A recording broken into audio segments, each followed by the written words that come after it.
O que eu gosto de algumas dicas de apostas criadas é que você junta coisas muito óbvias e parece que vai dar, sei lá, ó, de 1,20, 1,30. E quando você vê, dá uma cotação em 70, como a de ontem que a gente enviou no jogo de Juventude. 4 finalizações no primeiro tempo da Juventude, um escanteio só. E pro Corinthians não ter 10 finalizações, que é tipo um amasso colossal, e não ter 6 escanteios. A cotação bateu bem tranquilo aqui e foi o nosso único green do dia. Os gols que a gente queria no Criciúma saíram antes e a nossa dica do Paysandu foi anular. Foi anulada, reembolsada, né? Com um golzinho só. Dia positivo, embora não muito, mas sempre bom seguir somando. E para hoje eu vou trazer para vocês as dicas dos jogos da Copa Libertadores, da Série B e também da Copa Sul-Americana. Vem comigo depois da vinheta.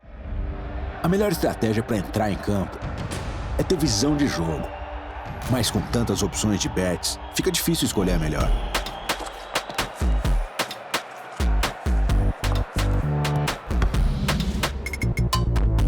É por isso que eu uso a conta VPAG. Uma conta completa, segura e sem impedimentos para que você deposite e saque como e quando quiser. Pix com cashback, onde suas transferências têm até 1% extra em suas apostas. É isso mesmo, fez o Pix e saiu na frente. É mágico que diz, né? Amigão. É o seu dinheiro em movimento. Peça seu cartão sem burocracias e faça compras em lojas físicas e online. Com o VPAG é fácil e você ainda ganha pontos a cada transferência para trocar por prêmios incríveis. Vem pra VPAG, a conta digital do apostador.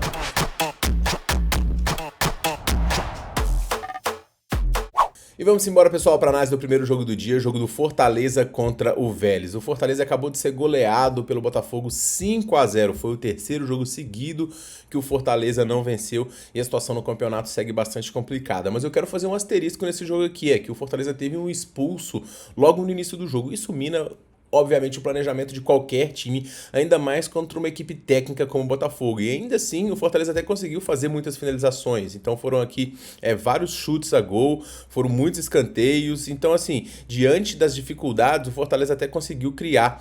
E o grande problema realmente foi a falta, né, a ausência do Gustavo Mancha logo no começo, que minou todo o desempenho do Fortaleza. São simplesmente 6 derrotas nos últimos 10 jogos, mas eu tenho visto coisas positivas desse Fortaleza. O time que conseguiu aqui vencer a equipe do Bragantino, fez um bom jogo diante do Bahia. Eu esperava uma atuação melhor diante do Botafogo também, enquanto o Fortaleza foi bastante digno. Hoje, o time tem uma baixa relevante, que é a provável ausência do Matheus Pereira, que vem sendo peça fundamental desta equipe. Um time que já vem não jogando tão bem, quando perde um jogador importante, fica em alerta. Mas ainda assim deve ter um trio ofensivo num 4-3-3 ofensivo para poder tentar jogar diante do Vélez. O Vélez também chega pressionado para poder voltar a vencer, são só 3 vitórias nos últimos 10 jogos.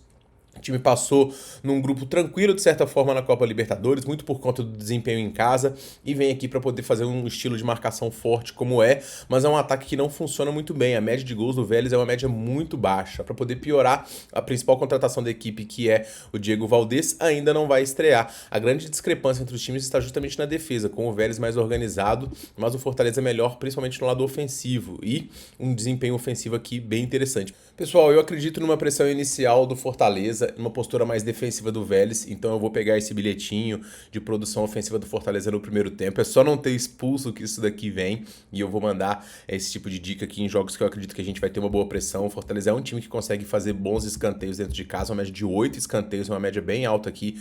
O Vélez marca pouco, então a gente tá bem posicionado nessa dica. E pra dica do canal também eu vou recomendar o menos 0,25 do Fortaleza. Eu sei que o Fortaleza não está fazendo valer apostas a seu favor, mas eu acho o time mais tímido que o Vélez. Eu acho que o Fortaleza tem um potencial mais alto. Eu acredito que a derrota diante do Botafogo veio muito por conta da expulsão, e eu tenho visto um viés de melhora dessa equipe, ao contrário dessas equipes argentinas, que eu tenho ressalva com praticamente todas aqui. Então eu vou ficar realmente do lado do Fortaleza e espero que eu não quebre minha cara. Se você quiser alguma coisa mais segura, se é que tem alguma coisa segura e Fortaleza na mesma frase, pega um dupla chance do Fortaleza aí para bilhete, tá? Que pode ser interessante. E no estouro, muitas finalizações e muitos cantos do Fortaleza eventualmente saindo atrás, ou então pressionando até o fim do jogo e o gol não saindo, tá? Mas eu gosto desse cenário de pressão do Fortaleza, eventualmente um gol ou pressão no primeiro tempo também são as duas dicas para essa primeira partida. No mercado de finalizações, pessoal, mais uma vez eu vou pegar 2 finalizações do Prior. Ele vem de jogos onde ele vem batendo essa linha seguidamente. Hoje, com a ausência do Matheus, ele deve ter uma minutagem até mais alta. No último jogo, ele foi substituído pelo Pikachu, que é um jogador jogador que finaliza bastante também. Então, como eu falei, pegar o Prior na 365 é interessante porque podem entrar vários outros jogadores que também finalizam. O próprio Breno Lopes, o próprio...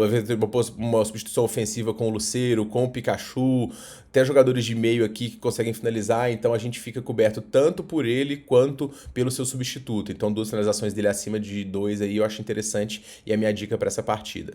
No segundo jogo do dia a gente tem o Atlético Nacional contra o São Paulo. O Atlético Nacional se classificou num grupo difícil, que tinha o Inter, que tinha o Bahia, que tinha o Nacional, e foi um time colombiano aqui bastante digno, jogos em casa forte, só fora de casa dando trabalho, só que hoje o time tem 2 desfalques importantes, tá? Um o Asprilla e outro o Facundo, 2 jogadores importantes aí de frente que vão prejudicar aí o desempenho dessa equipe, que vem na segunda colocação do campeonato colombiano, que tradicionalmente é muito forte dentro dos seus domínios, que vem nos jogos aqui bem sólidos ofensivamente e defensivamente, que vai pressionar a equipe brasileira. O time do Atlético Nacional é um time que sabe jogar bola, tá? Um time que consegue trocar passes, também consegue jogar bastante pelas laterais. A gente vai ver a média de escanteios aqui, a média de 5,04, e nos critérios casa fora a gente vai ver que essa média de escanteios ela sobe para quase 7. Então a média de escanteios aqui bem interessante para a equipe do Atlético Nacional, que deve comandar as ações diante do São Paulo. Mas o São Paulo é um time bastante digno, apesar da derrota na Copa do Brasil, e esse foi o grande percalço do São Paulo, muito em questão financeira também, porque o aporte da Copa do Brasil era importante, mas o São Paulo do Crespo, ele vem cada vez mais competitivo nos seus jogos, ele vem jogando bom futebol, e hoje, em meio a tantos desfalques e lesões, ele vai ter força máxima aqui para poder enfrentar o Atlético Nacional. Então eu espero um bom jogo da equipe tricolor. O São Paulo, ele vem de uma vitória 2-0 diante do Vitória, deu uma resposta rápida, foi um jogo de pressão, não foi um jogo absurdo, mas foi um jogo controlado aqui dentro das possibilidades do São Paulo. Aqui vai muito do que o São Paulo busca fazer para essa partida, planejamento do treinador. Eu achei as linhas justas aqui, porque o Atlético Nacional tem um desempenho em casa muito sólido, na Libertadores também, enquanto que o São Paulo, ele não joga o seu melhor fora dos seus domínios, ele tem algumas dificuldades, e a postura aqui pode ser muito bem um pouco mais defensiva. Eu acho que esse jogo aqui ele tem cara de poucos gols mesmo, mas a linha tá muito baixa para um time que tem uma média alta como o Atlético Nacional, e o São Paulo que tem um poderio ofensivo também. Então eu não gosto do mercado de poucos gols. Eu acabei caindo, pessoal, no mercado de escanteios, com essas médias altas de escanteios marcados pelo Atlético Nacional, pelas médias altas sofridas pelo São Paulo. E se a gente botar aqui nos últimos 10, a média do São Paulo não é muito alta, mas eu tenho certeza que se a gente botar nos últimos 5, essa média vai subir aqui, ó. Porque o Crespo, ele tá deixando o seu time mais fluido. E aí as médias do São Paulo estão subindo de escanteios marcados. A gente conta com cantos tanto do Atlético Nacional como desse São Paulo titular também. Se sair um gol, a linha de cantos vai subir. Então pelo menos 9 escanteios aqui eu achei interessante. Achei que a linha tá em 10,5. E eu vou pegar pelo menos 9 escanteios nesse jogo aqui. E a minha dica para essa partida, que tem cara de um empatezinho, tá? Peñarol e Racing, pessoal, esse jogo aqui é um jogo interessante também. O Peñarol vem muito bem nos jogos recentes, acabou de ganhar o clássico diante do Nacional. E chega com muita moral depois de um início titubeante na temporada. Ele só perdeu um dos últimos 10 jogos. Então o Peñarol vem jogando muito bem.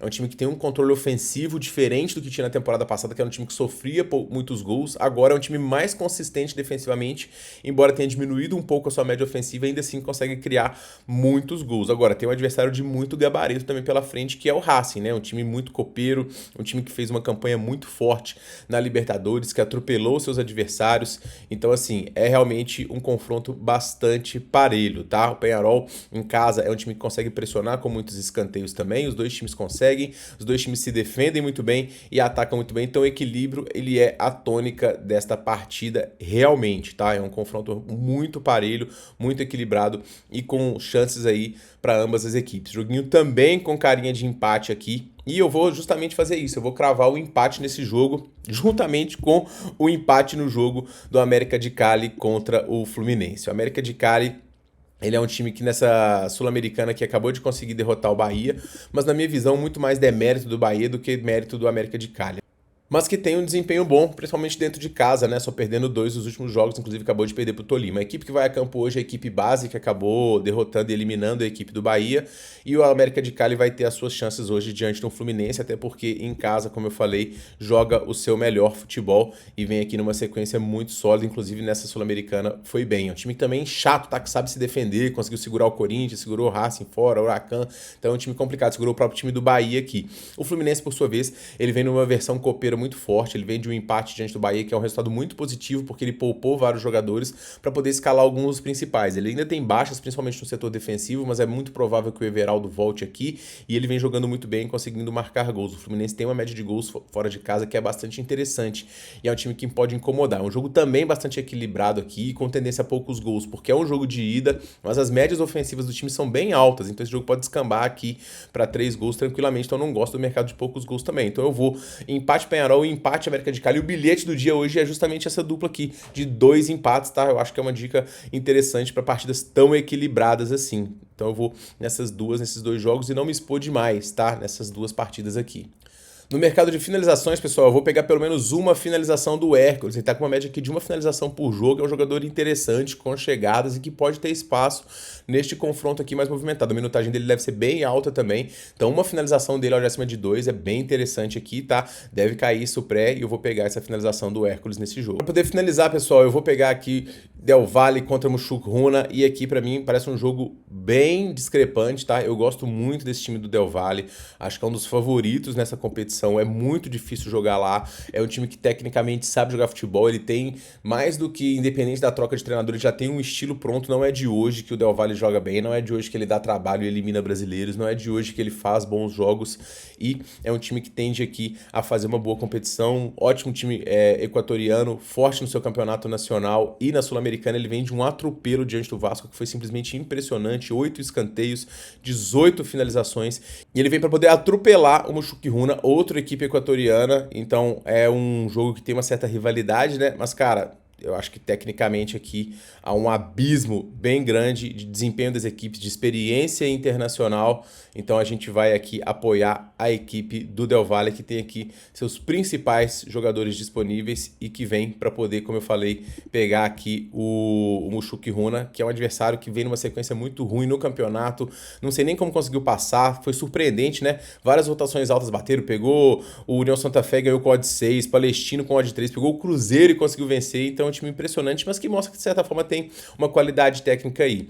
Pessoal, vou pegar pressão do Del Valle no primeiro tempo, muita pressão do Del Valle nesse primeiro tempo, tá? Com finalizações, com escanteios, no total. Acho que é um time que tem uma média muito alta aqui e o Mushukruna sofre muitas finalizações. E vou também tentar pegar o handicap -1 do Del Valle, se vencer por 1 gol. A dica é reembolsada, 2 ou mais é tudo nosso, mas para mim o Del Valle vence e vence com propriedade este confronto. Beleza, pessoal? Então são os meus palpites para esta terça-feira, e eu pergunto a você quais os seus. Comente aqui para poder finalizar na tela aí para vocês o nosso bilhetinho da rodada, e eu espero que vocês curtam. E para mais dicas, vocês já sabem, link no primeiro comentário fixado com a nossa casa parceira BetMGM, com o link do nosso grupo de especiais e o link também do nosso grupo gratuito. A gente se vê aí no próximo vídeo, pessoal. Um forte abraço para todo mundo e boas bets!